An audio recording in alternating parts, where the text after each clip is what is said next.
कहें, कुछ तुम कहो, बात जब ये चल पड़ी, गुलमोहर की छाँव में आओ बैठे दो घड़ी, कुछ हम कहें, कुछ तुम कहो, बात जब ये चल पड़ी, गुलमोहर की छाँव में।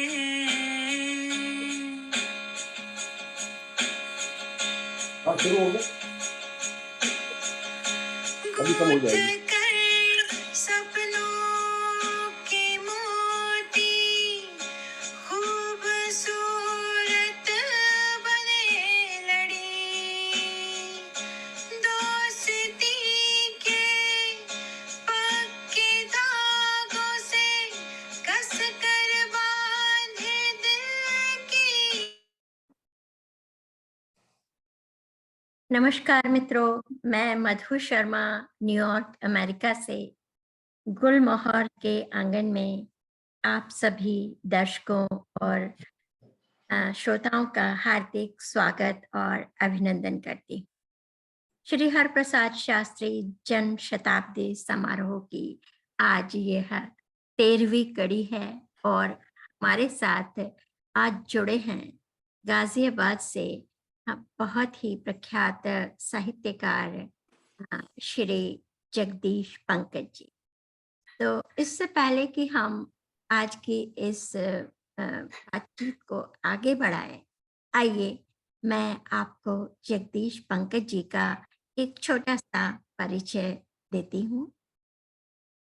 जगदीश जी का पूरा नाम है जगदीश प्रसाद जैन और आप गाजियाबाद के पास पिलखुआ से हैं और आप की शिक्षा भी गाजियाबाद में ही हुई है और आपके जो अनेकों आपके काव्य संग्रह प्रकाशित अभी तक हो चुके हैं। सबसे पहली काव्य संग्रह नवगीत काव्य संग्रह था वो 2015 में सुनो मुझे भी और निषिद्धों की गली का नागरिक, ये दो काव्य संग्रह आपके 2015 में प्रकाशित हुए।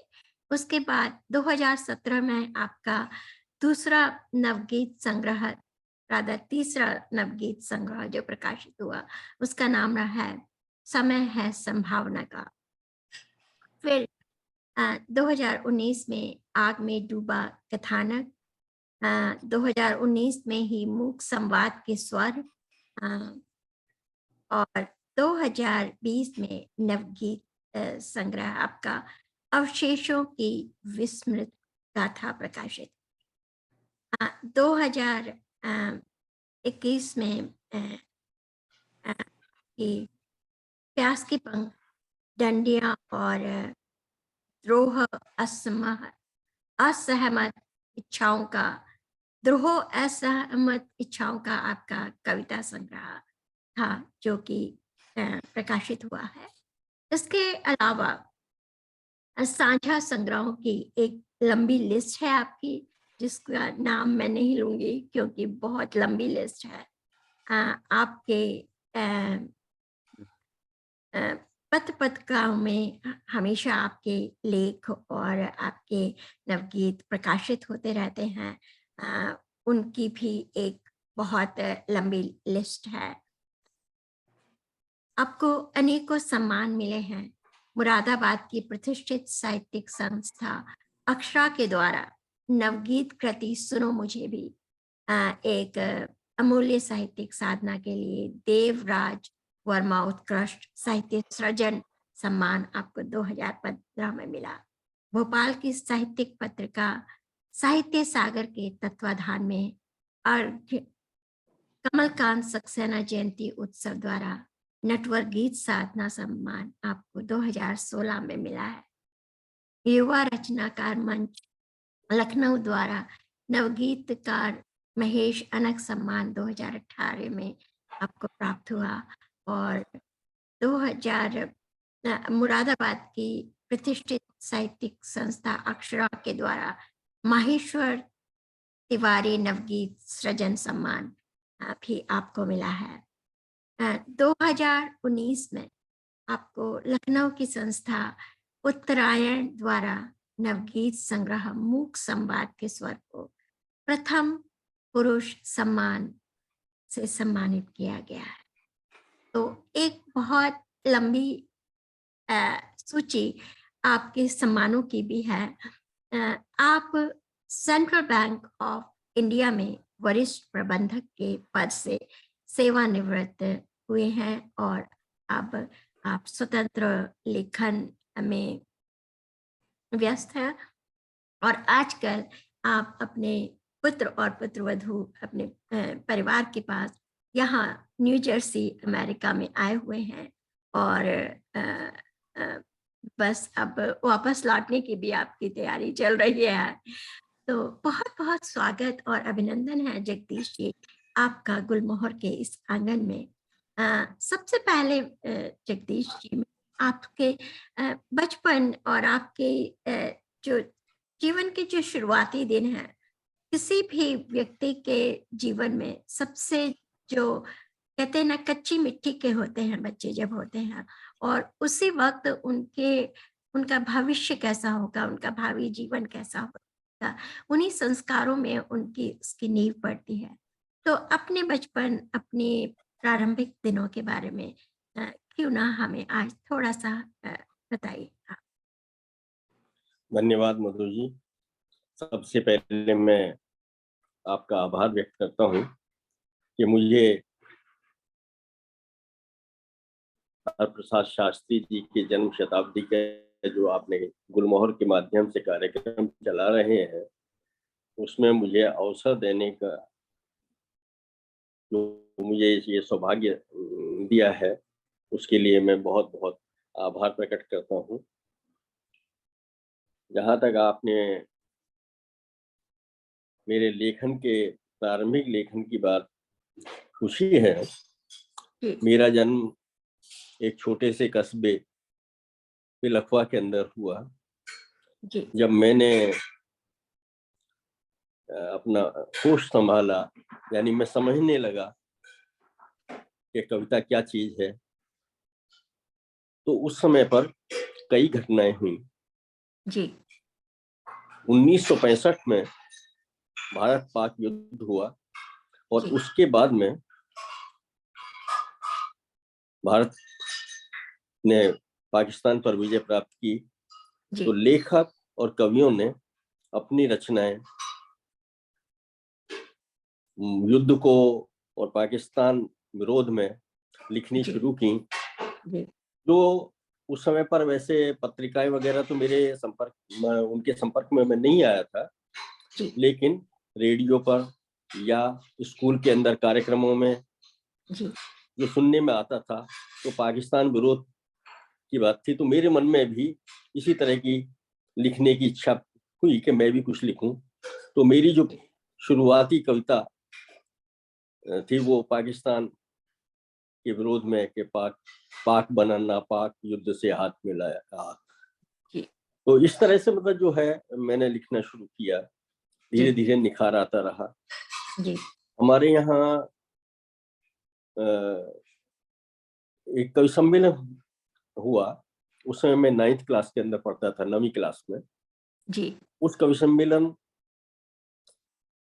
के आयोजकों से मैं जाकर के मिला। मेरा पहला ही था, मैंने ना तो कभी सुना था कवि सम्मेलन, और ना ही मैंने कभी स्टेज के ऊपर अपना कोई गीत या कोई कविता मैंने सुनाई थी।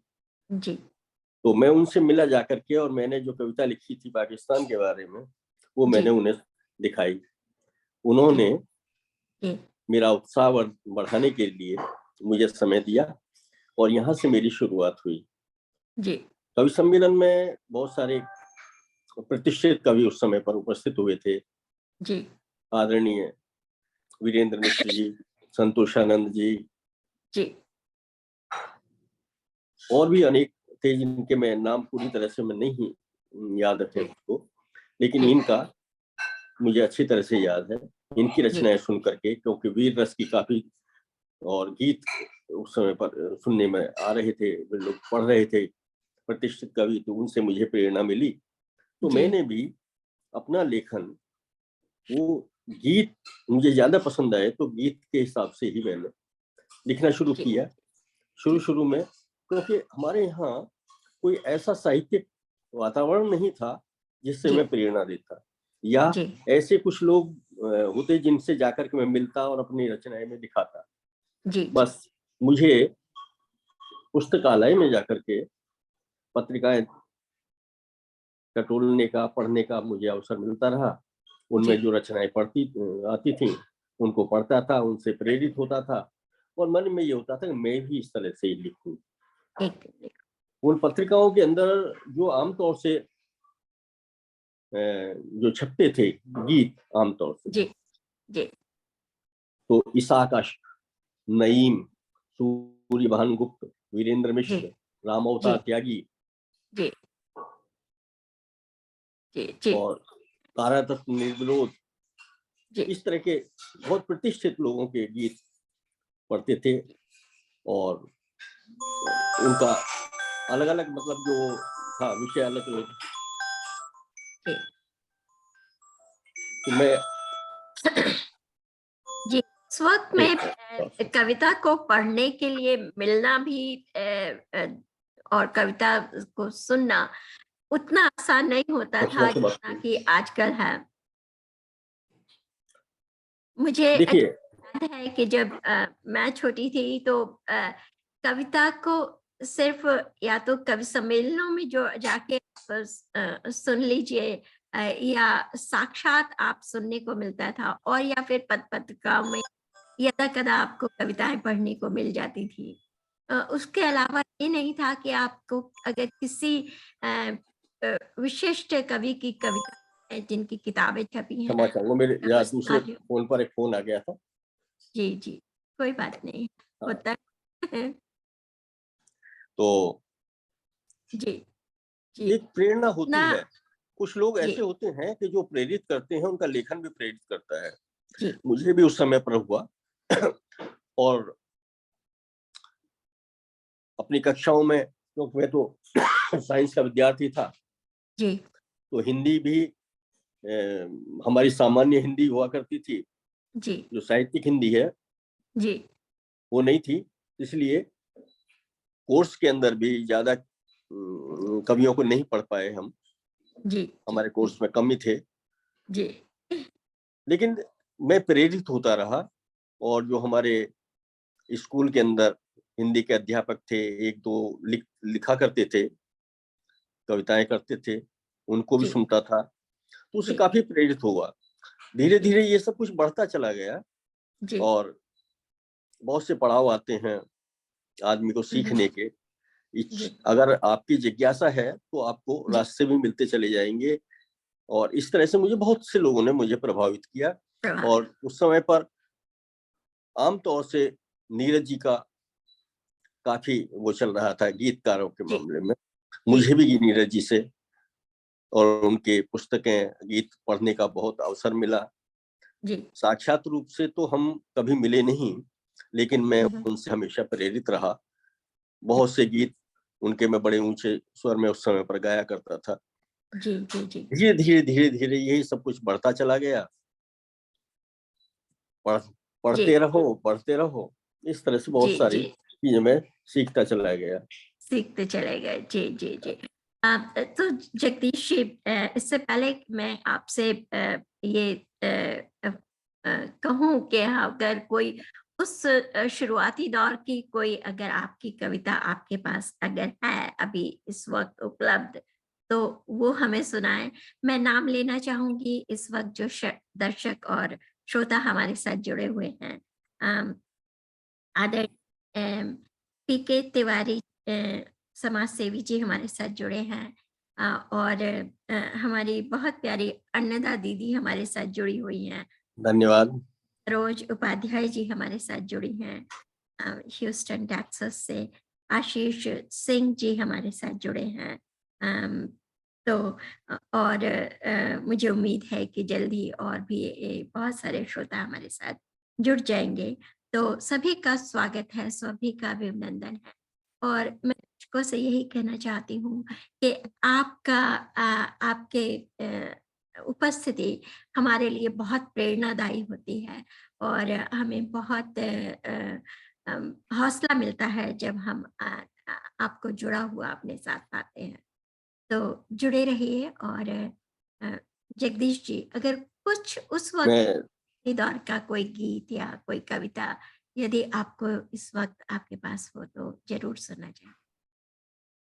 देखिए, उस समय की ऐसी कोई कविता तो मुझे याद नहीं है पूरी तरह से, जी जी जी, लेकिन मैं उसके समझ बाद सकती। में जैसे जैसे थोड़ा परिपक्वता आई लेखन में, जी तो पहले मैं जितने भी उपस्थित अपना जो हमारे इस पटल से जुड़े हैं इस समय पर, उन सब जी का आभार व्यक्त करता हूँ, अभिनंदन करता हूँ। और जैसा कि आपने कहा है कि मैं अपनी शुरुआती कोई रचना सुनाऊं, जी तो ऐसा तो मुझे कुछ याद नहीं है, लेकिन मेरा जो मैं लिख रहा था उसके पीछे मेरे दिमाग में जो बात रहती थी वो ये कि सोद्देश्य लिखा जाए, जी और लिखने वाले जो लोग हैं उनका कहीं ना कहीं कोई ना कुछ पश्चधरता होनी चाहिए, कुछ सरोकार होने चाहिए, कुछ प्राथमिकताएं होनी चाहिए। हम्म, उस समय पर मैंने लिखने वाले लोगों के लिए ही एक गीत लिखा था, जी छोटा सा नवगीत, जी उसे मैं प्रस्तुत करना चाहूंगा जी, बहुत बहुत स्वागत है आपका। कि जब कुछ हम कह रहे हैं सीधे सीधे नहीं कहा जाता। जी साहित्य तो ऐसा है, सीधा नहीं कहता। एक जी कहानी सबने सुनी होगी, पढ़ी भी होगी, राजा नंगा है। जी राजा नंगा है वो एक कहानी ही नहीं है, एक जी संदेश है, बहुत दूर तक जी जाता है। इसी जी को आधार मान करके जी मैंने एक छोटा सा गीत लिखा था, जो अपने लिए लिखा था, लेकिन वो कविता कर्म से जुड़े हुए जो लोग हैं, लेखन कर्म से जुड़े हुए लोग हैं, वो सभी के ऊपर लागू होता है। जी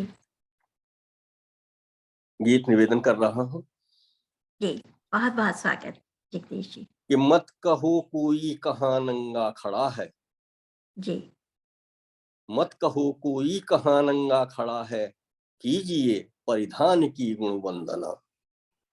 मत कहो कोई कहाँ नंगा खड़ा है, कीजिए परिधान की गुण वंदना।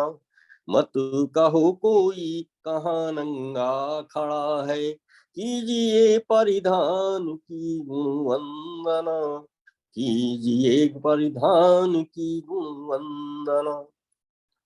शब्द का उपयोग अब जोखिम भरा है, इसलिए संकेत की भाषा संभालो।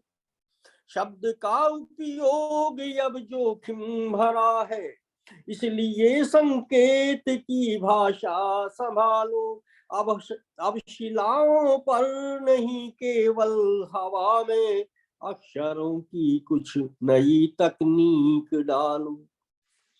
कि शब्द का उपयोग अब जोखिम भरा है, इसलिए संकेत की भाषा संभालो। अब शिलाओं पर नहीं केवल हवा में, अक्षरों की कुछ नई तकनीक डालो, अक्षरों की कुछ नई तकनीक डालो। मत सतह की सलवटों को आंकिए, मत सतह की सलवटों को आंकिए, झांकिए नीचे कहाँ पानी घना, कीजिए परिधान की गुण वंदना। मत कहो कोई कहाँ नंगा खड़ा है, कीजिए परिधान की गुण वंदना। इसके साथ में कि हम जो है सिर्फ लिखना ही नहीं है, हम एक जी। संकेत भी देना है। निश्चित हमें रूप हम बच नहीं सकते अपने समय से जी। कि कब तक निरपेक्षता के नाम पर सार्थक संवाद से बचते रहोगे। कब तक निरपेक्षता के नाम पर सार्थक संवाद से बचते रहोगे। बढ़ रहा है जिस तरह भाषा प्रदूषण, तब असहमत को भला कैसे कहोगे। बढ़ रहा है जिस तरह भाषा प्रदूषण, तब असहमत को भला कैसे कहोगे। तोड़कर विकलांग चिंतन की कसौटी, तोड़कर विकलांग चिंतन की कसौटी, दीजिए अनुभूति को स्वर चेतना। मत कहो कोई कहाँ नंगा खड़ा है, कीजिए परिधान की वंदना। हाँ, मत कहो कोई कहाँ नंगा खड़ा है। तो बहुत सुंदर, बहुत इस सुंदर। बिल्कुल आपने सही कहा है कि साहित्यकार का और जो कहते हैं ना कि लेखनी कई बार तलवार से ज्यादा प्रखर होती है और वो ज्यादा बदलाव ला सकती है। तो हम साहित्यकारों का ये बहुत बड़ा दायित्व है कि हम जो सत्य है उसको लिखें, और सत्य भी ऐसा हो जो कि जिसमें सृजन की संभावना हो, जिसमें कोई संदेश हो और सिर्फ समस्या ना हो, उसका समाधान भी उसमें हो, और किसी के कोई काम आ सके। तो ये जी, आपने सुंदर बात कही कि इस दायित्व से साहित्यकार नहीं बच सकते। तो मेरा सौभाग्य है कि मैं जिनकी स्मृति में ये आज का कार्यक्रम हो रहा है, जी मैं उनसे व्यक्तिगत रूप से उनका स्नेह मुझे प्राप्त जी हुआ। जी जी, मैं जब मेरी बिल्कुल और आपकी तरफ आती हूँ। तो मैं जानती हूँ आप गाजियाबाद से हैं, और जब पहली बार मेरी आपसे बात हुई तो जी आप जी हम ये थे, वो सुन के मुझे अपने उसी घर की याद आ गई जहाँ हम मेरा मुझे भी जिस तरह से अब मैं तो ये ऐसा अपना सौभाग्य समझूंगा कि आपने मुझे पता नहीं कहाँ से टटोल करके और मुझसे संपर्क किया। जी संयोग की बात कि हम दोनों ही गाजियाबाद से हैं। आपका गाजियाबाद देख करके मैंने पूछा गाजियाबाद में आप कहाँ रहते हैं, तो जी आपने कहा कि नहीं मैं तो यहाँ न्यूयॉर्क में हूँ और जी गाजियाबाद तो टीम में वैसे हूँ। जी और जब आपने शास्त्री जी का नाम लिया कि मैं उनकी बेटी हूँ, जी मेरा मन एकदम से गदगद हो गया कि अरे मेरे मुझे सौभाग्य मिला, कम से कम आमने सामने नहीं तो कम से कम फोन पर तो बातचीत हम कर ही रहे हैं। जी और जब आपने ये प्रस्ताव रखा कि मैं भी इसमें अपना कुछ योगदान दूं, उनकी स्मृति में जो कार्यक्रम चल रहे हैं, तो मुझे जी बड़ी प्रसन्नता हुई। आपने मुझे इस योग्य समझा और ये अवसर प्रदान किया, उसके लिए तो मैं बहुत बहुत आभारी हूँ। और शास्त्री जी का जैसे ही नाम आपने लिया, उस जी समय का पूरा अपना जो है, जो भी जी साहित्यिक वहाँ का वातावरण था, वो मेरे सामने घूम गया। जी और उनके साथी गोपाल कृष्ण कौल जी जी और ये 5-6 लोग एक साथ ही अपना जो जी उन्होंने रहना शुरू किया और उस जगह का हमारा नाम भी जो कल्पना नगर रख दिया।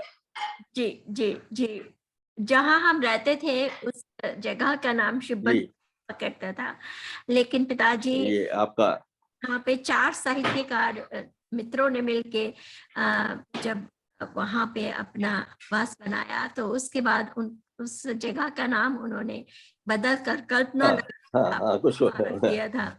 ठीक। जी तो जी कौल साहब अ, अमरनाथ गुड़ गुड़ सरस जी, गुड़ रामेश्वर द्वाल अमरनाथ उपाध्याय सरस जी। जी, गुरदयाल सिंह एडवोकेट जी जी और ब्रजनाथ गर्ग जी।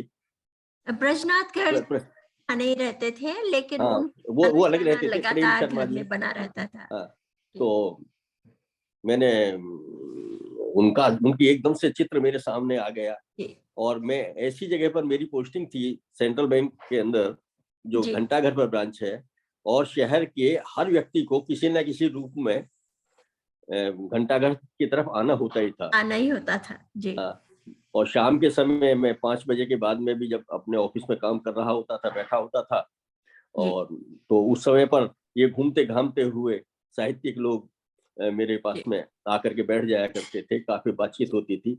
शास्त्री जी भी उस समय पर आया करते थे। बहुत अच्छा वातावरण था उस समय पर। जी बिल्कुल। और मैं आपको ये बताना चाहती हूँ, शायद मैं किसी भी शाखा में गाजियाबाद की कभी नहीं गई थी, क्योंकि कभी जरूरत ही नहीं पड़ती थी। लेकिन सेंट्रल बैंक के आपके बैंक के उस शाखा में मैं खुद भी आई हूँ। तो आपने बताया तो सारी जो स्मृतियां थी वो एकदम जीवंत हो गई।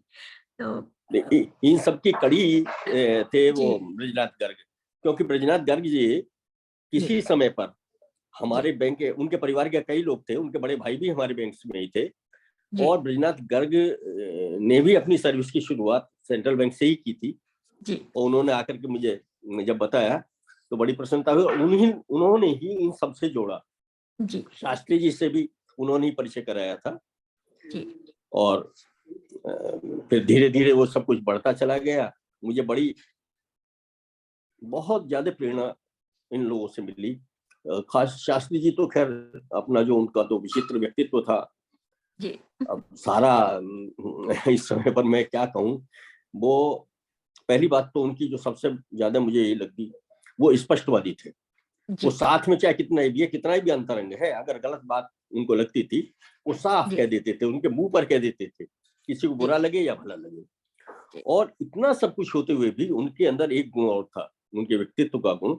वो जहां से कोई संभावना नहीं है वहां पर भी वो पहुंच करके और इस प्रकार से अपनी बातों से अपना जो कन्विंस कर देते थे कि दूसरा आदमी उनको पूरी तरह से उनसे असहमति जाहिर नहीं कर सकता था। गाजियाबाद के अंदर जो हिंदी भवन है, आज चाहे उस पर किसी का भी कब्जा हो और कोई किसी तरह से, लेकिन ये अकेले शास्त्री जी के प्रयासों से ही बन सका है।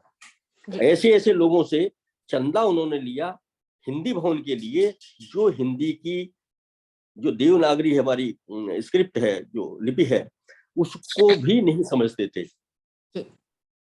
मेरा एक प्रसंग मुझे याद आ रहा है शास्त्री जी का।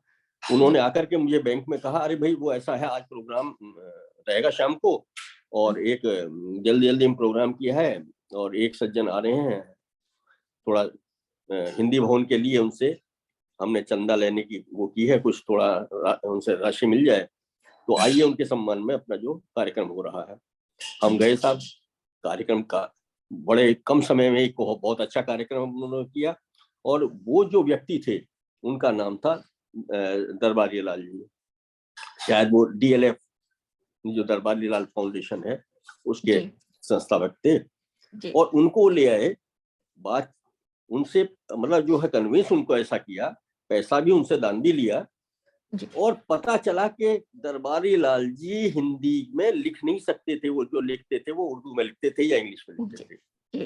ऐसे व्यक्ति को जो हिंदी की स्क्रिप्ट को नहीं लिख सकता, उसको हिंदी भवन के लिए प्रेरित करके और दान ले लेना, ये शास्त्री जी के अलावा किसी और दूसरे में हिम्मत नहीं थी। ऐसे प्रसंग उनके बहुत से हैं, उनकी याद से जुड़े हुए।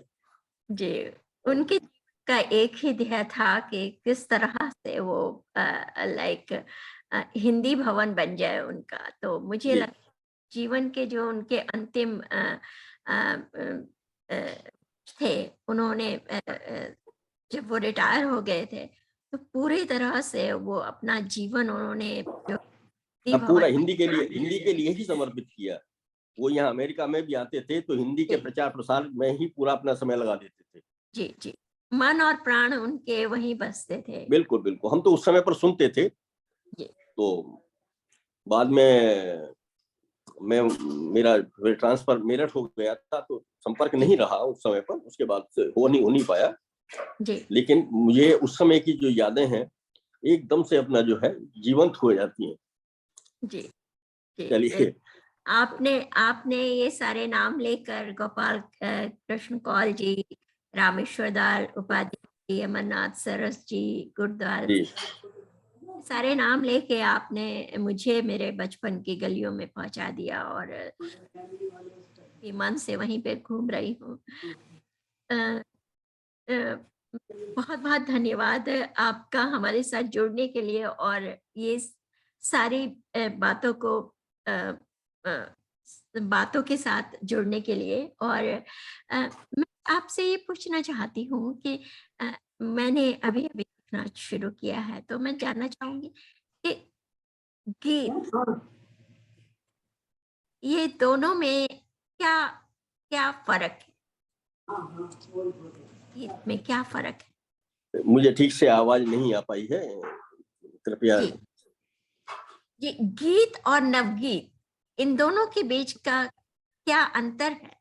हाँ, थोड़ा सा आप बताएंगे? बिल्कुल बिल्कुल। जी देखिए, ऐसा है, जी गीत और नवगीत, जी उसमें बहुत थोड़ा सा अंतर है। जी। हर नवगीत जो है वो पहले गीत है, उसके बाद नवगीत है। नवगीत, जी यानी गीत के जो नियम हैं जी वो सारे नवगीत के ऊपर लागू होते हैं। जी हर नवगीत का गीत होना जरूरी है, लेकिन हर गीत नवगीत नहीं हो सकता। नहीं हो सकता। जी जी परंपरागत गीत के अंदर जी कुछ काल्पनिक विषयों को लेकर के, काल्पनिक भावनाओं को लेकर के सृजन किया गया, जी जिसका वास्तविकता से कोई संबंध नहीं। यानी जी एक अमूर्तता को उसके अंदर व्यक्त किया जा रहा था। जी बिल्कुल वायवीय और अमूर्त एब्स्ट्रैक्ट थिंकिंग जी गीत के अंदर परोसी जा रही थी। जी वो सुनने में अच्छी लग सकती है, जी मन भावन लग सकती है, आपका मनोरंजन भी कर सकती है, जी लेकिन नवगीत क्या है? नवगीत चाहता है उसमें नव्यता हो, न- जी नवीनता हो। जी विषय विषय जो है हमारे, जी वो समय से जुड़े हुए हो, समकालीनता से जुड़ा हुआ हो। जी यानी गीत की नव्यता और नव्यता का गीत जी अगर जी कहें तो वो जी नवगीत कहा जाता है। जो विद्वान लोग हैं उन्होंने जी इसी तरह से इसको परिभाषित किया है। सबसे पहली बात यह है कि हम अपनी समकालीनता से, अपने सबका, समय से हम जुड़ें और जी उसकी जो जटिलताएं हैं जी उनको व्यक्त करें साहित्य के अंदर, जी जी और साहित्य में भी गीत के द्वारा। जी जी महाप्राण तो निराला जी ने एक पंक्ति दी है अपनी, जो जी वीणा वादनी वर्दे में आती है, जी जी नवगति नवलय जी ताल छंद नव। जी तो ये नवगीत का आधार है। नवता होनी चाहिए, गेयता होनी चाहिए। सबसे पहली बात तो गेयता की बात है, और गीत गेयता ही गीत बनाती है। गीत जी उसके अंदर हमें अपने समय की जो वास्तविकताएं हैं, समयगत उनको जोड़, यथार्थ जो है, उसे जी हम गीत के अंदर हम्म, जी जब व्यक्त करते हैं तब वो नवगीत कहलाता है। तब तक हर नवगीत को, हर गीत को नवगीत नहीं कह सकते, नहीं कह सकते, लेकिन हर नवगीत गीत जरूर होता है। गीत होता है। जी जी, बहुत सुंदर, ये बहुत अच्छे से बहुत आपने छोटा सा, ये, बहुत छोटा सा जी ये हमारे यहाँ पर गीत शिरोमणि जो नवगीत के बहुत पुरोधा हुए हैं, जी देवेंद्र शर्मा इंद्र जी, जी गाजियाबाद में ही वो सेटल हो गए, राजेंद्र नगर में। और जी मेरा सौभाग्य ये रहा कि मैं भी राजेंद्र नगर में ही रहता हूँ, जी उनसे काफी कुछ जानने के मुझे मिला। तो उनका ही जी कहना था, उनका स्पष्ट वो था कि हर गीत नवगीत नहीं होता, लेकिन हर नवगीत गीत होता है, होना चाहिए। होना और चाहिए, गीत के लिए लय होनी चाहिए, प्रवाह होना चाहिए, नवता होनी चाहिए, नवता होनी गेयता चाहिए, होनी चाहिए। गीता इसके बिना गीत गीत नहीं हो सकता। जी और जी समकालीनता उसका सबसे पहला गुण है। सबसे हम पहला गुण, समकालीन विषयों को नए नई प्रयोगों के द्वारा, नए छंद में, नई शैली में हम व्यक्त करें, करें तो ये एक नवगीत ये की बात। नहीं, आपने जगदीश जी बहुत बहुत अच्छे से ये नवगीत और गीत का जो अंतर है उसको आपने बतलाया है, और बहुत बहुत धन्यवाद इसके लिए, क्योंकि मुझे नहीं पता था कि नवगीत और गीत का अंतर वास्तव में होता क्या। तो ये आपने बहुत ही सरल शब्दों में आपने बताया, जो कि हम में से जो नवरचनाकार हैं उनके लिए ये बहुत काम आने वाला है। तो एक कोई अपनी पसंद का जो आपने आपका कोई भी कविता या नवगीत और हम आपसे सुनना चाहेंगे। ठीक है, मैं सुनाता हूँ। जी सबसे पहले एक मैं छोटा सा और नवगीत प्रस्तुत करूंगा। जी उसके थोड़ा सा उसके बारे में बता दूं मैं जी कि हम जिस समय में रहते हैं ये बड़ा जटिलताओं वाला समय है, जी और जो भावनाएं हैं या जो समस्याएं हैं वो एक देशीय नहीं है, वो सार्वदेशिक है, पूरी जी वैश्विक है। ग्लोबलाइजेशन जिसको हम कहते हैं, जी उसका प्रभाव हमारे ऊपर पूरा पड़ता है, जी तो उससे हम बच नहीं सकते। हमारे अपने देश के अंदर जी एक नाम, जहाँ चाणक्य का नाम आता है, उस चाणक्य का दूसरा नाम भी आता है, कौटिल्य। कौटिल्य किस बात के लिए प्रसिद्ध है? कौटिल्य का अर्थशास्त्र। जब अर्थनीति की बात आती है, अर्थशास्त्र की बात आती है, तो कौटिल्य का नाम भारतीय संदर्भ में सबसे पहले आता है। तो मैंने एक आर्थिक उसको लेकर के, आर्थिक नीतियों को और उसका प्रभाव जो पड़ रहा है, और उसमें एक असमंजस की स्थिति है कि हम करें तो क्या करें, जी तो उसको गीत में बांधने की कोशिश की, नवगीत में जी मैंने निवेदन कर रहा हूं जी बहुत बहुत स्वागत। कि जब कोई खिलती किरण मिलती नहीं हो, जब कोई खिलती किरण मिलती नहीं हो, तब चलो अपनी व्यथा ही गुनगुनाएं। जब कोई बहुत सुंदर। खिलती किरण मिलती नहीं हो, जब कोई खिलती किरण मिलती नहीं हो, तब चलो अपनी व्यथा ही गुनगुनाएं। के यक्ष पूरा मतलब अर्थ नीति जो है हमारी, उस पर जी पूरा केंद्रित करते हुए ध्यान देंगे, तो एक एक शब्द जी को ध्यान से सुनेंगे तो पूरा अर्थ उसका प्रकट हो जाएगा। जी शब्द जी लय के जी साथ में अर्थ लय जुड़ती चली जाएगी। जी हाँ, स्वागत। कि जब कोई खिलती किरण मिलती नहीं हो, तब चलो अपनी व्यथा ही गुनगुनाए।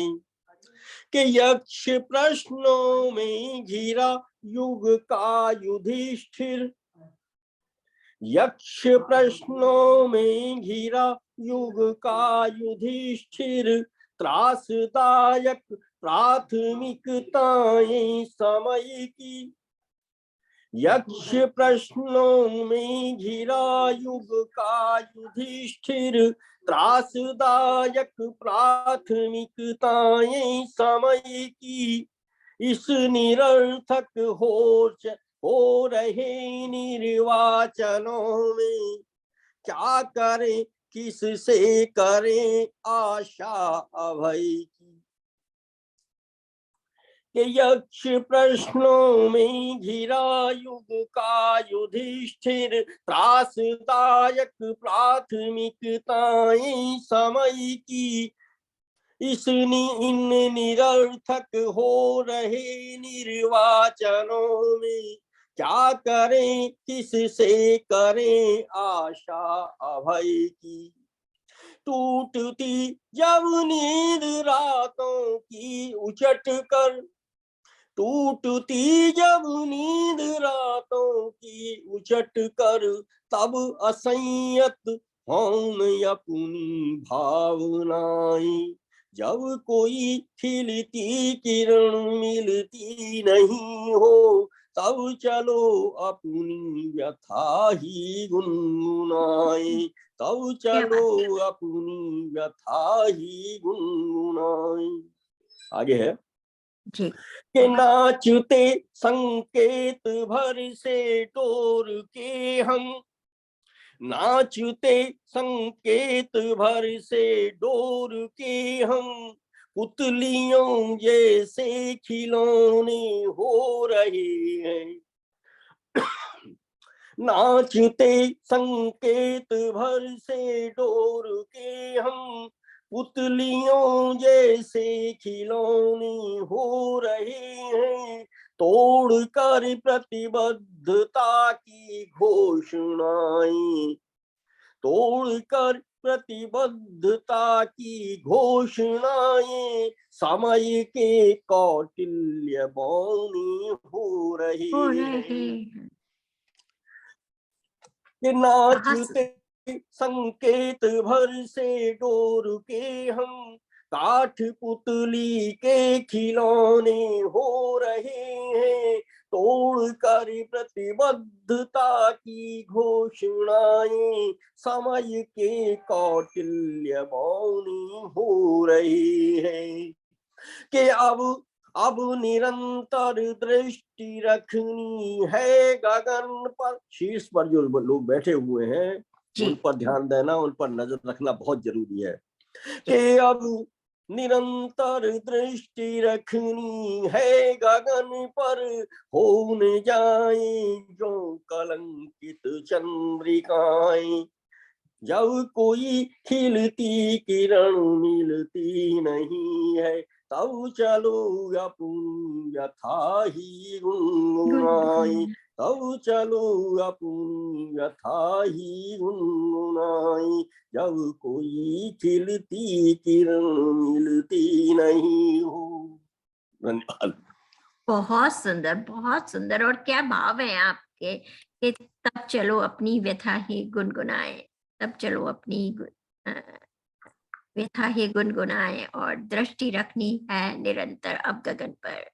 तो निश्चित रूप से साहित्यकार का ये दायित्व होता है, और जनता का ये दायित्व होता है कि वो अपने जो नेतृत्व है उस पर तीखी दृष्टि रखें और निरंतर उनको उनका मार्ग दिखाते रहें, और बताते रहें उनको कि वो जो कर रहे हैं वो जनहित में है या नहीं। तो बहुत सुंदर, चलिए, बहुत सुंदर भाव। दरअसल हमारा आज का जो समय है वो जी बड़ी जटिलताओं वाला समय है। जी हम केवल, मैंने जैसे पहले निवेदन किया कि एक देशीय नहीं है, पूरी दुनिया के अंदर कहीं पर भी कुछ घटित होता है उसका प्रभाव दूसरे कोने में जाकर के निश्चित रूप से होता है। कम हो या ज्यादा हो वो एक अलग बात है, लेकिन प्रभाव जरूर पड़ता है। जी जी तो उसी को अपने साहित्य में, अपने लेखन में उतारना आज के साहित्यकार का कर्तव्य है, उसकी जिम्मेदारी भी है। जी मैं कितना उसको कह पाता हूँ जी वो मैं नहीं समझ पा रहा हूँ, जी लेकिन मेरा काम अपनी काम बात वही कहना है। है। जी आज जिस तरह से विभिन्न समस्याओं से आज का युवक, आज का आम आदमी जूझ रहा है, जी उसमें हताशा, अवसाद, डिप्रेशन में आना स्वाभाविक है। स्वभाव लेकिन हम इतने तक ही अगर सीमित रह जाएंगे तो आगे नहीं बढ़ पाएंगे। है। हमें तो उससे जब बाहर भी भी निकल करके अगर हम देखेंगे तो बहुत जी सारी सकारात्मक चीजें हैं जो हमें आगे बढ़ने के लिए प्रेरित करती हैं। तो उन्हीं को जी लेकर के एक मैं छोटा सा गीत मैं जी प्रस्तुत करना चाहूंगा। स्वागत स्वागत। तो निवेदन है जी कि इस घुटन के पार भी आकाश है, इस घुटन के पार भी आकाश है, बस जरा बाहर निकल कर देखिए, इस घुटन के पार भी आकाश है, इस घुटन के पार भी आकाश है, बस जरा बाहर निकल कर देखिए। मांगती कुछ व्यस्तताओं से समय, प्राथमिकताएं सुबक कर सो गईं। मांगती कुछ व्यस्तताओं से समय, प्राथमिकताएं सुबक कर सो गईं। खिड़कियों को दूर से पहचान कर सांत्वनाएं दबदबा चुप हो गईं।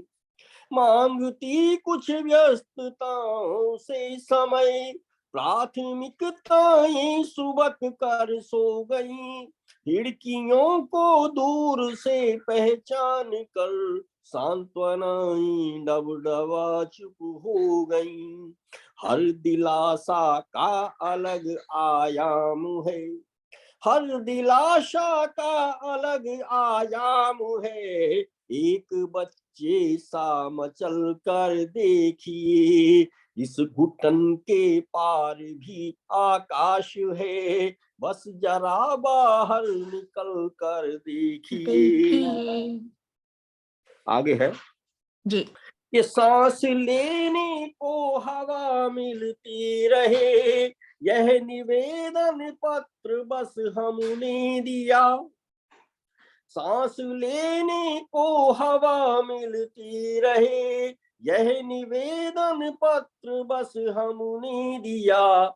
आपने यदि और लेकिन ही कहा, इफ एंड बट चलते रहते हैं कि आपने यदि और लेकिन ही कहा, टिप्पणी से भर दिया है हाशिया। ये सांस लेने को हवा मिलती रहे, यह निवेदन पत्र बस हमने दिया। आपने यदि और लेकिन ही कहा, टिप्पणी से भर दिया है हाशिया। कुछ नई आश्वस्तियां मिलती रहें, कुछ नई आश्वस्तियां मिलती रहें। आदमी की तरह ढल कर देखिए, इस गगन इस घुटन के पार भी आकाश है, बस जरा बाहर निकल कर देखिए। व्यस्त समय है, व्यस्तताओं से भरे हुए हैं हम लोग। तो आगे कहा कि तनिक अपने आप से भी पूछिए, आपका गंतव्य कितनी दूर है। तनिक अपने आप से भी पूछिए, आपका गंतव्य कितनी दूर है, और बाधाएं कहाँ कितनी खड़ी, मौसमों की मार कितनी क्रूर है। कि तनिक अपने आप से भी पूछिए, आपका गंतव्य कितनी दूर है, और बाधाएं कहाँ कितनी खड़ी, मौसमों की मार कितनी क्रूर है। एक डगमग चाल से चलते हुए, एक डगमग चाल से चलते हुए, मार्ग में हर पग संभल कर देखिए। इस घुटन के पार भी आकाश है, बस जरा बाहर निकल कर देखिए। इस घुटन अंतिम है कि लड़खड़ा कर सहमते विश्वास को, जब कहीं पर मार्ग में ठोकर लगी। लड़खड़ा कर सहमते विश्वास को, जब कहीं पर मार्ग में ठोकर लगी। विकल्पों के कक्ष में तब चेतना हड़बड़ा कर नींद से सोकर जगी। कि लड़खड़ा कर सहमते विश्वास को, जब कहीं पर मार्ग में ठोकर लगी। विकल्पों के कक्ष में तब चेतना हड़बड़ा कर नींद से सोकर जगी। कौन है किसका नियंता आजकल, कौन है किसका नियंता आजकल, आप अपने आप चल कर देखिए, इस घुटन के पार बस जरा बाहर निकल कर देखिए, इस घुटन के पार भी आकाश है। बहुत धन्यवाद। बहुत बहुत सुंदर, बहुत ही खूबसूरत आपकी रचना। और हमारे साथ अन्य बहुत सारे श्रोता, जगदीश जी इस वक्त हमारे साथ जुड़े हुए हैं, आदरणीय वीना सिन्हा जी हमारे साथ जुड़ी हैं, आशीष सिंह जी जुड़े हैं हमारे साथ, प्रकाश चंद जी हमें देख रहे हैं, और आदरणीय प्रमोद मिश्र निर्मल जी हमारे साथ जुड़े हुए हैं, दीपू पटेल जी हमारे साथ जुड़े हैं। तो बहुत बहुत धन्यवाद और बहुत बहुत आभार हमारे तमाम दर्शकों का, जो निरंतर अपने कमेंट से हमारे साथ जुड़े हैं। और मैं सभी का हृदय तल से आभार व्यक्त करता हूं, और जी क्योंकि समय सीमा का भी ध्यान रखना है, जी इसलिए जी जी मैं चाहूंगा कि एक आध गीत मैं जी और बिल्कुल, प्रस्तुत जी कर दूं। बिल्कुल, जी बिल्कुल बिल्कुल।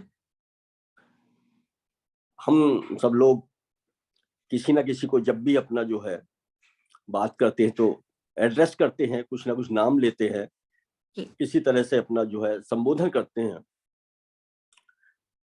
तो उम्र के साथ साथ हमारे संबोधन के शब्द भी बदलते चले जाते हैं। बचपन में किसी और नाम से हमको पुकार लिया जाता है, बचपन के छोटे नाम होते हैं। जी माँ जो नाम लेती है वो आखिर तक अपना जो चाहे हम कितने भी बड़े हो जाएं, उसके लिए हम बच्चे ही रहते हैं।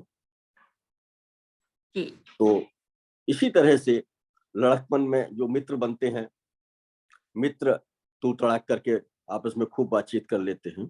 जी यौवन में मित्र और दूसरे जो और साथी होते हैं, उनके साथ में एक प्रणय वाला, एक प्रेम वाला संबोधन बन जाता है। इस तरह से बचपन से लेकर के बुढ़ापे तक हमारे वो अपना जो है संबोधन के शब्द बदल जाते हैं। बदलते लेकिन रहते हैं। जी लेकिन वही संबोधन के शब्द बुढ़ापे में भी हमको बचपन की याद दिला जाते हैं। कभी जी कभी बच्चे जब हमसे आकर के बात करते हैं, बच्चों के साथ जी हम खेलते हैं, तो उनके साथ बचपन में ही पहुंच जाते हैं। तो जी निश्चित रूप से। इसी सबको आधार मान करके एक गीत कहने की कोशिश की है। बहुत बहुत स्वागत है सच में। वो बचपन के जो नाम होते हैं, जी वो जी, अभी वो तक भी बड़ा नहीं होने देते, माँ कभी बड़ा बड़ा नहीं नहीं होने होने देती देते। बच्चों को जब तक जी माँ होती है। जी कि रिश्तों के कुछ प्यारे प्यारे संबोधन, रिश्तों के कुछ प्यारे प्यारे संबोधन, बूढ़े मन को बचपन तक ले जाते हैं।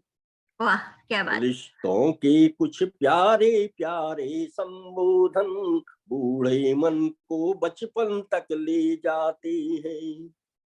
कि जब तुतलाती हुई सुरीली आवाजें बिना बताए कंधों पर चढ़ जाती हैं, जब तुतलाती हुई सुरीली आवाजें बिना बताए कंधों पर चढ़ जाती हैं, मीठी किलकारी घुटनों के बल चलकर अपने नन्हे करतब आ दिखलाती हैं। कि जब तुतलाती हुई सुरीली आवाजें बिना बताए कंधों पर चढ़ जाती हैं, मीठी किलकारी घुटनों के बल चलकर अपने नन्ही करतब आ दिखलाती हैं। तब सब रोम उछल कर उठी तरंगों की, तब सब रोम उछल कर उठी तरंगों की, भूली यादें पुलकन तक ले जाती हैं। रिश्तों की कुछ प्यारे प्यारे संबोधन, बूढ़े मन को बचपन तक ले जाते हैं। अगली स्थिति है, जी। कि कभी उभर कर नैनों के मदिरालय की, कभी उभर कर नैनों के मदिरालय की भाषा के संकेत याद आ जाते हैं। आशा के विपरीत कभी संबंधों से चुहल गुदगुदी की मृदुता पा जाते हैं।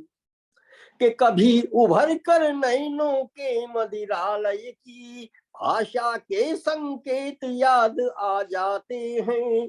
आशा के विपरीत कभी संबंधों से चुहल गुदगुदी की मृदुता पा जाते हैं। कुछ आधे कुछ लाड़ लड़ाते उच्चारण, कुछ आधे कुछ लाड़ लड़ाते उच्चारण, प्यासे मन को यौवन तक ले जाते हैं। रिश्तों के कुछ प्यारे प्यारे संबोधन बूढ़े मन को बचपन तक ले जाते हैं। रिश्तों के कुछ प्यारे प्यारे संबंधन। आगे है कि बड़ा नहीं होने देते हैं कुछ रिश्ते, बड़ा नहीं होने देते हैं कुछ रिश्ते, माता और पिता का मृदुल दुलार लिए।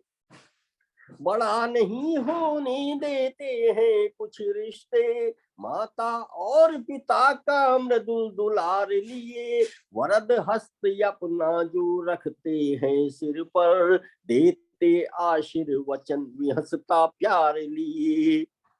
कि बड़ा नहीं होने देते हैं कुछ रिश्ते, माता और पिता का मृदुल दुलार लिए। वरद हस्त अपना जो रखते हैं सिर पर, देते आशीर्वचन विहसता प्यार लिए। बचपन के ही नाम याद रहते जिनको, जो बुजुर्ग लोग हैं उनको नाम जी। वही बचपन के याद आते। जी। कि बचपन के ही नाम याद रहते जिनको, वे रिश्ते ही धड़कन तक ले जाते जाते हैं। हैं। जब दो क्या बात। रिश्तों के कुछ प्यारे प्यारे संबोधन बूढ़े मन को बचपन तक ले जाते हैं। रिश्तों के कुछ प्यारे प्यारे संबोधन। अंतिम है जी। कि हंसी बहुत ठिठोली तू तड़ाक जब मिलती है, हंसी ठिठोली तू तड़ाक जब मिलती है, बचपन और किशोर उम्र के मित्रों से। कि हंसी ठिठोली तू तड़ाक जब मिलती है, बचपन और किशोर उम्र के मित्रों से। उम्र कहीं संकोच त्याग खो जाती है, उम्र कहीं संकोच त्याग खो जाती है। निर्भय हो मिलती बेदाग चरित्रों से। कि हंसी ठिठोली तू तड़ाक जब मिलती है, बचपन और किशोर उम्र के मित्रों से। उम्र कहीं संकोच त्याग खो जाती है, निर्भय हो मिलती बेदाग चरित्रों से। ऐसे संबोधन जब कभी चहकते हैं, ऐसे संबोधन जब कभी चहकते हैं, मन को तन की थिरकन तक ले जाते हैं। रिश्तों वाह। के कुछ प्यारे प्यारे संबोधन बूढ़े मन को बचपन तक ले जाते हैं। रिश्तों के कुछ प्यारे प्यारे संबोधन बूढ़े मन को बचपन तक ले जाते हैं। बहुत बहुत धन्यवाद, आपने बहुत मुझे सुंदर, अवसर प्रदान किया। बहुत ही सुंदर आपका ये गीत जगदीश जी। सच में बचपन तक रिश्तों के ये प्यारे प्यारे संबोधन हमको बचपन तक ले जाते हैं। और हमारा भारत देश शायद इकलौता ऐसा देश है जहाँ के हमारे जो नाम जो हैं वो भी रिश्तों में होते हैं। तो रिश्तों से हमारी पहचान होती है। कोई मामा है, कोई मामी है, कोई भैया है, कोई भाभी है, तो रिश्तों से हमारी पहचान होती है। और ये जो नाम जो बचपन के नाम होते हैं वो उनमें जो बात होती है, कई बार ऐसा भी होता है जगदीश जी कि हमें जो वास्तविक नाम होते हैं, जो उनके असली नाम होते हैं, उनसे हम उन्हें भूल जाते हैं, वास्तविक नाम याद ही नहीं रहता कि हमारा ना, नाम क्या है। जी। तो बहुत प्यारी आपकी ये है आपका बहुत प्यारा गीत ये। अगर एक बहुत छोटा सा एक और कोई गीत अगर आप चाहें तो आप सुना सकते हैं। मन नहीं भर रहा है आपको जब नहीं एक और छोटा सा कुछ सुना चलिए दे। एक और सुना तो जी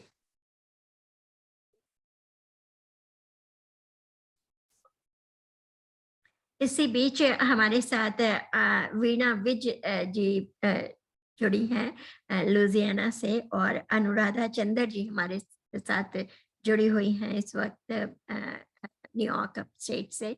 तो आप सभी का बहुत बहुत स्वागत है वीणा दीदी और अनुराधा जी। और प्रमोद निर्मल जी लगातार आपके कविताओं की तारीफें कर रहे हैं। चलिए तो एक मैं गीत और निवेदन करता हूँ, आपका जी आग्रह है। जी जी हमारा जीवन जो है वो बड़ा विचित्र होता है। विभिन्न प्रकार की स्थितियों से हम गुजरते हैं, उसी प्रकार की अनुभूतियां संवेदनाएं होती हैं। हम बहुत कुछ कोशिश करते हैं अपने जीवन को संयत करने की, लेकिन हमारे जीवन में कदम कदम पर कुछ ना कुछ बंदिशें भी हैं। जी और उसको मैंने कहने की कोशिश की है कि जीवन का जो पन्ना है उस पर शब्द कम है और लकीरें ज्यादा हैं, काट पीट ज्यादा है। जी हम अपने जीवन में बहुत कुछ हमें मिलता है, उसमें से कुछ काट देते हैं, कुछ छोड़ देते हैं, कुछ उसमें जोड़ देते हैं। तो इसी को आधार बना करके एक गीत कहने की कोशिश की है कि यादों ने जिसे निचोड़ दिया, यादों ने जिसे निचोड़ दिया, कुछ काट दिया कुछ जोड़ दिया। वाह यादों ने जिसे निचोड़ दिया, कुछ काट दिया कुछ जोड़ दिया। उस जीवन के हर पन्ने पर शब्दों से अधिक लकीरें हैं। जितनी स्वतंत्रता की सांसें उससे ज्यादा जंजीरें। बहुत सुंदर। यादों ने जिसे निचोड़ दिया, कुछ काट दिया कुछ जोड़ दिया। उस जीवन के हर पन्ने पर शब्दों से अधिक लकीरें हैं। जितनी स्वतंत्रता की सांसें उनसे ज्यादा जंजीरें। ये विस्थापन या वनवास मिला लज्जा की पहरेदारों को। विस्थापन या वनवास मिला लज्जा के पहरेदारों को। आदर्शों की पोथियां मिली आदर सूचक उद्गारों को। उद्दंड विचारों पर अंकुश जो लगे उन्हें भी तोड़ दिया। उद्दंड विचारों पर अंकुश जो लगे उन्हें भी तोड़ दिया। संयम के ही उपदेश मिले यूं के शालीन विचारों को। के के विस्थापन या वनवास मिला लज्जा के पहरेदारों को। आदर्शों की पोथियां मिली आदर सूचक उद्गारों को। उद्दंड विचारों पर अंकुश जो लगे उन्हें भी तोड़ दिया। संयम के ही उपदेश मिले युग के शालीन विचारों को। जो मिला सभी कुछ छूट गया, जो रखा बचा कर टूट गया। वाह जो जो मिला सभी कुछ छूट गया, जो रखा बचा कर टूट गया। बस निहित स्वार्थों ने बढ़कर युग से पाई जागी रहे हैं। जितनी स्वतंत्रता की सांसें उससे ज्यादा जंजीरें हैं। जितनी स्वतंत्रता की सांसें उससे ज्यादा जंजीरें हैं। यादों ने जिसे निचोड़ दिया, कुछ काट दिया कुछ जोड़ दिया। उस जीवन के हर पन्ने पर शब्दों से अधिक लकीरें हैं। जितनी स्वतंत्रता की सांसें उनसे ज्यादा जंजीरें हैं। आगे है, कुछ नंगे सच खिलखिला रहे, कुछ नंगे सच खिलखिला रहे, अध नंगे से संकेतों पर उद्घोषों में छल छद्म लिए, कुछ ध्वनियों के कल्पित अक्षर, दरबारी निष्ठाओं ने जब यश कानों को सम्मान दिया, तब स्वाभिमान की सांसों ने प्रतिकार किया आगे बढ़कर। तब स्वाभिमान की सांसों ने प्रतिकार किया आगे बढ़कर, कि कुछ नंगे सच खिलखिला रहे, अध नंगे से संकेतों पर उद्घोषों में छल छद्म लिए, कुछ ध्वनियों के कल्पित अक्षर, दरबारी निष्ठाओं ने जब यश गानों को सम्मान दिया, तब स्वाभिमान की सांसों ने प्रतिकार किया आगे बढ़कर। परिपाटी जहां समर्पण की, परिपाटी जहां समर्पण की है जांच, जहां पर कण कण की उस जगह व्यवस्था की दिखती पग पग नंगी तस्वीरें हैं, जितनी स्वतंत्रता की सांसें उतनी ज्यादा बहुत सुंदर, जंजीरें हैं। बहुत सुंदर। यादों ने जिसे निचोड़ दिया, कुछ काट दिया कुछ जोड़ दिया, उस जीवन के हर पन्ने पर शब्दों से अधिक लकीरें हैं, जितनी स्वतंत्रता की सांसें उससे ज्यादा जंजीरें हैं, जितनी स्वतंत्रता की सांसें उससे ज्यादा जंजीरें हैं। बहुत बहुत धन्यवाद। बहुत बहुत बहुत सुंदर आपके सभी गीत, एक से एक बढ़कर आपके गीत हैं। और जैसा मैंने कहा कि समय इतनी जल्दी से निकल गया है कि समझ नहीं आ रहा है 1 घंटा कहाँ गया है। मन नहीं भरा है आपकी कविताएं सुनने के लिए, लेकिन समय की बाध्यता है, तो इसलिए कार्यक्रम को तो समाप्ति पर लाना होगा। बहुत बहुत आभार आपका जगदीश पंकज। बहुत बहुत बहुत बहुत धन्यवाद आपका। और अंत इतनी में मैं जी परम आदरणीय पंडित हरप्रसाद शास्त्री जी की स्मृति को नमन करते हुए आप सबसे विदा लेता हूं और सबका आभार व्यक्त करता हूं। बहुत बहुत धन्यवाद। आपने मुझे इस अवसर पर अपना जो है अपनी बात कहने का मौका दिया, अवसर दिया है। बहुत बहुत मैं आपका पेड़ से आभार व्यक्त करता हूं। जो श्रोता हमसे जुड़े हैं उन सबका भी मैं हृदय से आभारी हूँ। बहुत बहुत धन्यवाद। इतने खूबसूरत आपने अपने नवगीत और गीत सुनाए, और साथ में इतनी सुंदर आपने बातें की, पिताजी से जुड़ी हुई बातें की। यह मेरे लिए एक बहुत ही खुशी की बात है। कहते हैं ना, जब पिताजी के बारे में कुछ भी सुनती हूँ तो फिर उन्हीं दिनों में वापस लौट जाती हूँ। इतने दिनों के बाद भी, पिताजी को गए करीब 31 साल हो जाएंगे इस साल। तो लगता